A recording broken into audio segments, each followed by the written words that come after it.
Okie dokie. So, when you are manipulating your darts, there are two different ways to go about doing it, okay?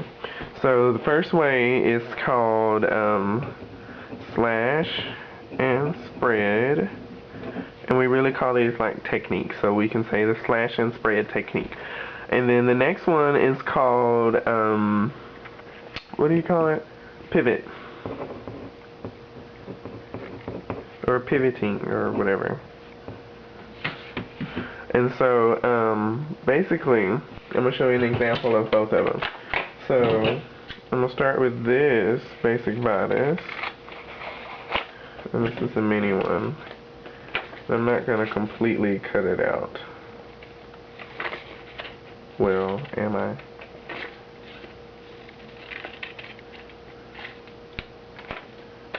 Yeah, I am. Okay. Let me cut this out. 2 seconds. This might be kind of sloppy, so let's see. Cutty, cutty, cutty. Sloppy, sloppy, sloppy.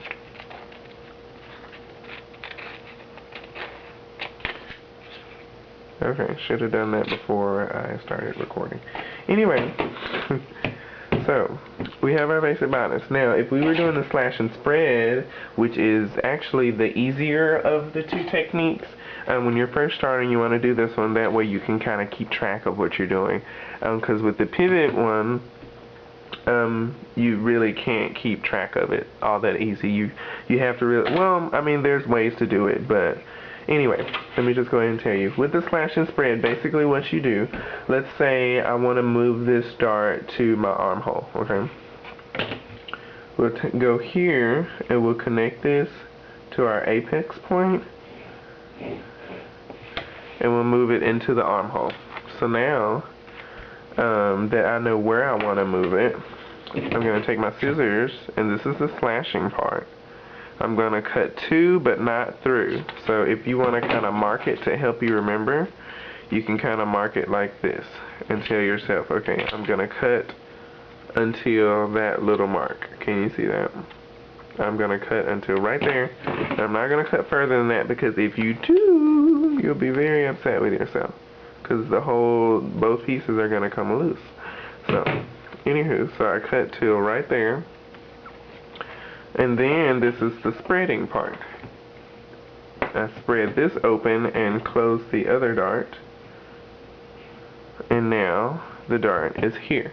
Now, you may be asking yourself, if you've never done this before or seen this done, you're probably like, okay, well, doesn't that change the way that the garment fits? Overall, no, it does not. But I have found that the fit does change a little bit depending on where the dart is. But it doesn't change enough that you should be alarmed. So it might change, like, you know, it might fit slightly different around your model's bust or your client's bust or something. And that could be a better fit or a worse fit. So it just depends on what you're doing and the look that you're going for. Now, I will say the secret, and let me write this over here. Secret to making something fit better, you can do it one of two ways. The number one way to do it, if you were just, well, yeah, number one way to do it that I like better is contouring. And we're not at contouring yet. We're going to learn contouring a little later. Okay? And then the number two way to making something fit better, if you just have this and you're working with one dart, the number two way to make something fit a little bit better is to give it more darts.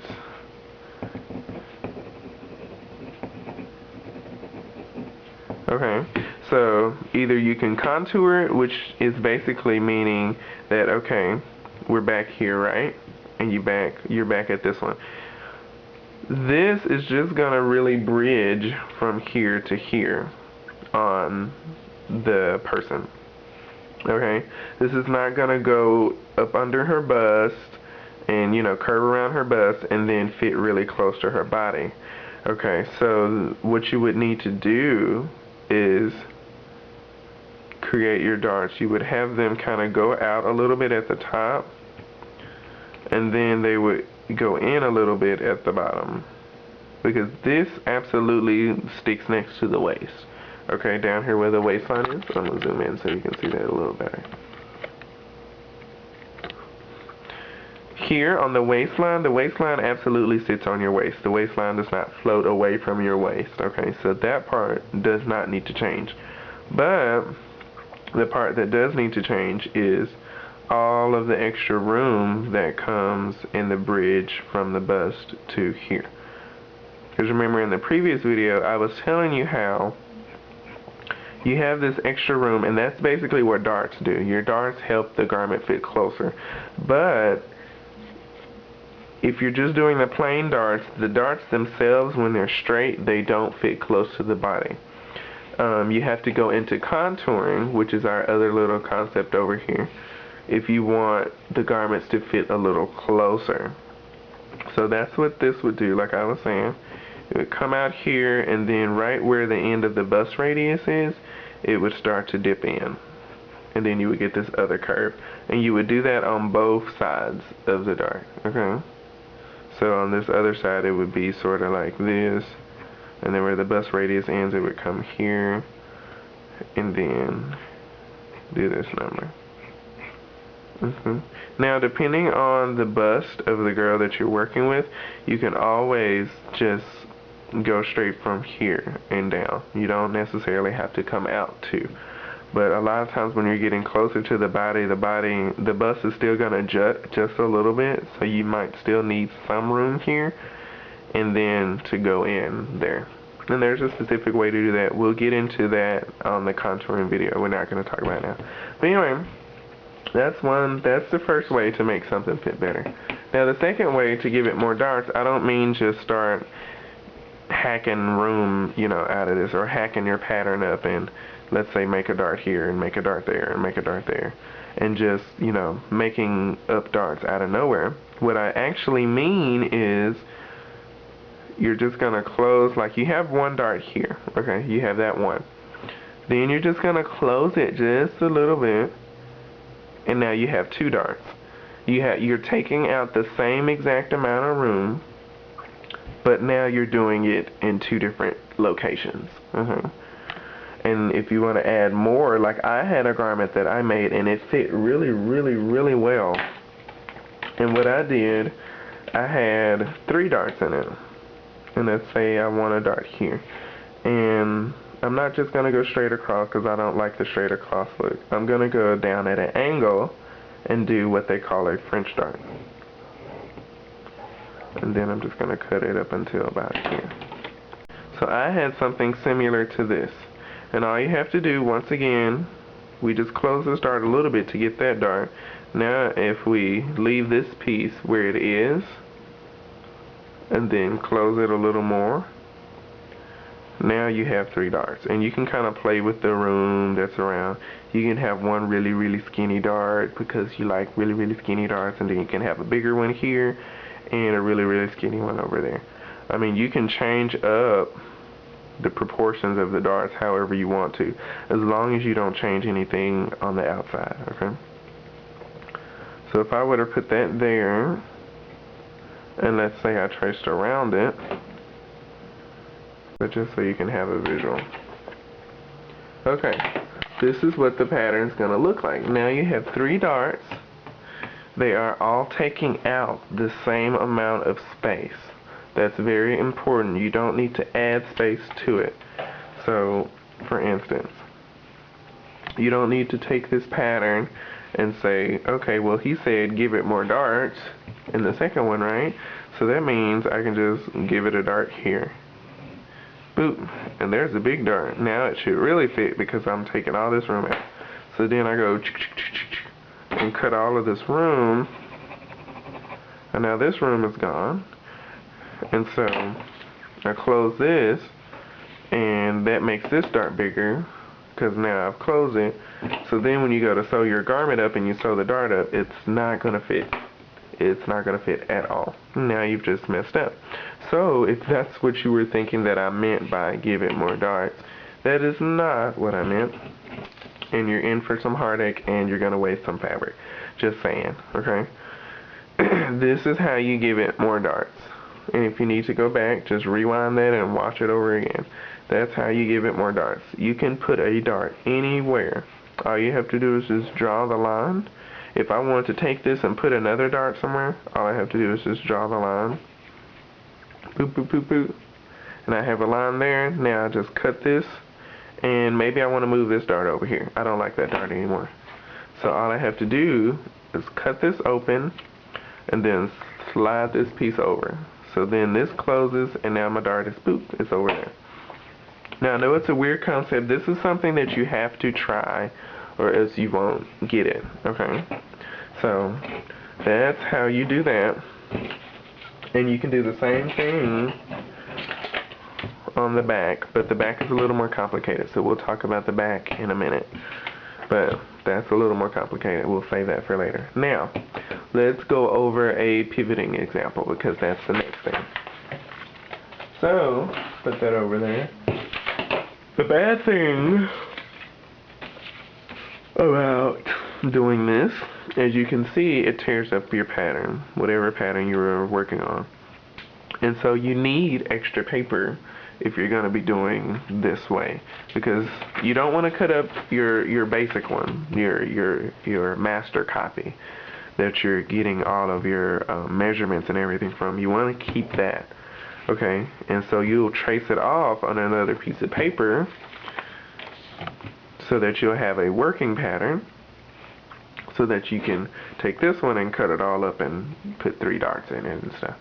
Okay, so these need to be the same thing, but this needs to be the one you don't touch. You put that over there, and then you have this one, okay?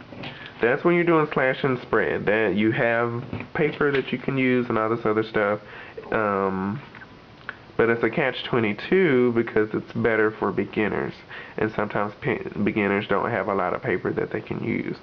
So it's kind of like, you know, what do I do, what do I do? But I suggest if you're a beginner, until you really learn about all your manipulations and stuff, do this slash and spread method. It's better. You can see what's going on because you can see that I opened it here and I opened it here and I opened it here and all this other stuff.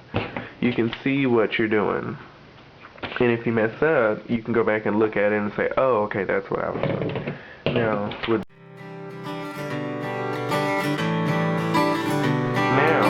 basically, when you are doing a pivot point type manipulation, the basic premise behind it is that you do the same thing, but you'll pivot in order to get the results you need. Now, it's a little more tricky because you have to leave certain parts of it alone and you have to kind of trace it in pieces and in sections. So for instance, we would trace, let's ignore this part of it, and we would trace from, let's see, here to here. And so we would trace all of this first, all of this area, and then we would move it so that this is, you know, coming to a certain point or whatever.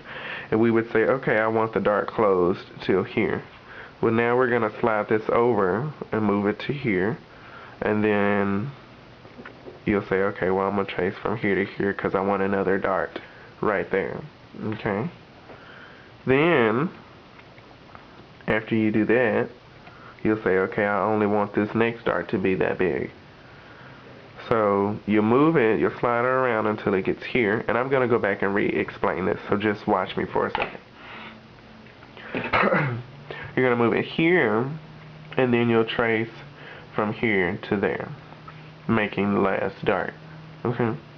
And so you'll trace all of this, you trace all of this, and you trace all of this, but you'll do it in pieces, so that way, this is what you'll end up with. So now I'm going to show you how we're going to do that. Okay. Oh, this one's smaller than that one. That's so interesting. But how? They're the same thing. That's really weird. These are smaller. Okay. Whatever. And they're both quarter size, but maybe when I made a copy it made it smaller. Anyway, okay, so the first thing we're going to do is we need to find out exactly where these spots are. So I want a dart that's about here. So I'm going to draw that on this pattern.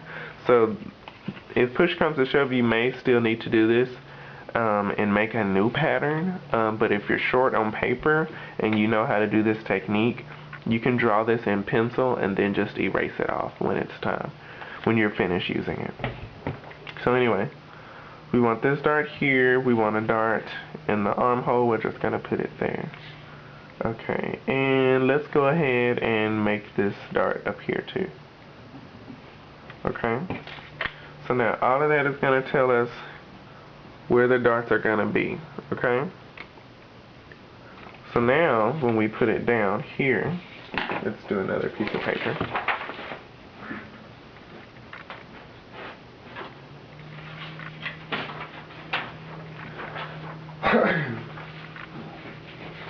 When we put it on here, we'll know where we're going. Okay, so we're going to trace around for the first dart. So we're going to go from here to here. Okay, and you're going to draw these little, whatever you call them, notches, so you can see where you're moving. Okay, then we're going to trace this whole first part, because this whole first part is staying the same.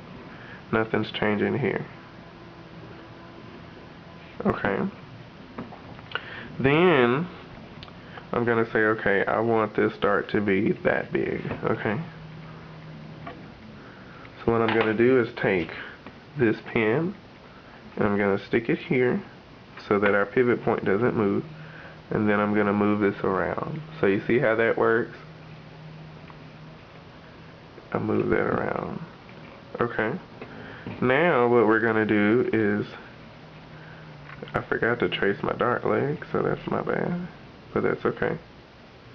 Because as long as we know where this pivot point is, we can just redraw the dart leg, so that's not a big deal.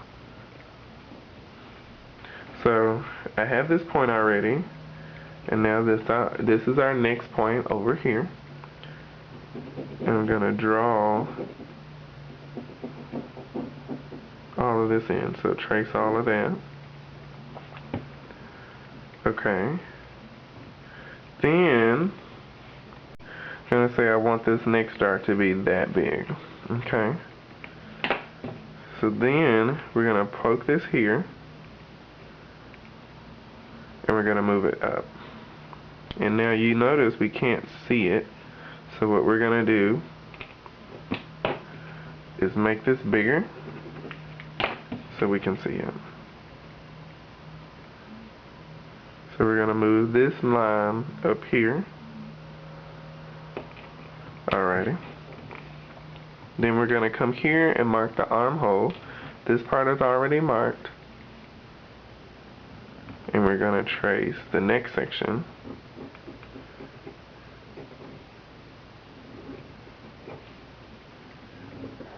Like that. Okay. So now that's done.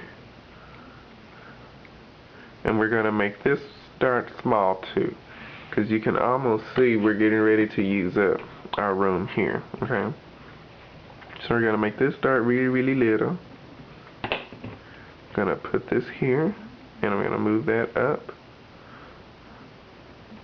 And so this shows you how much room we have left for our last dart. So this is where we are. This is where we're going. Okay. So I'm going to open this like, or not open, trace all of this around here. Trace it, trace it, trace it. Okay. And then we are done. So now we have a dart here, here, here, and there. Okay. And then all you got to do is just take your ruler and draw in. And luckily, I drew this leg in so I know exactly where it's supposed to start or stop. Now, that is the pattern right there. And it's pretty much the same one. The only difference is we added a dart here. So if you can see that, we got the same results, pretty much. Like I said, we did add a dart, but we got the same results as the first one we did on the second one. Okay. Now, looking at this, there's a couple more things we would need to do to be finished with it. This isn't the completely finished one. You wouldn't sew this one. Now, if you just wanted all your darts pointing here and then sewing exactly to the same point, maybe you want that look like it's 4 separate pieces, like 1, 2, 3, 4 different pieces. So you might want, you know, to do that. But if not, and you want this little space that comes here because you're not sewing it all the way to the point, then you would move this off usually about, if you have this many darts, you probably just move it about a ½ an inch away for each one. And then you redraw your dart to this point instead of letting them go all the way to the bust point. Okay?